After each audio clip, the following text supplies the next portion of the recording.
Hi friends, మేము ఈరోజు 6.5 bore 150 feets bore కాడికి వెళ్ళాము.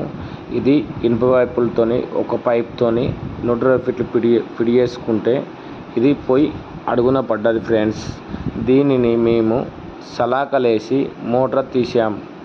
రైతు చాలా సంతోషపడ్డాడు. లైక్ చేసి షేర్ చేయండి ఫ్రెండ్స్.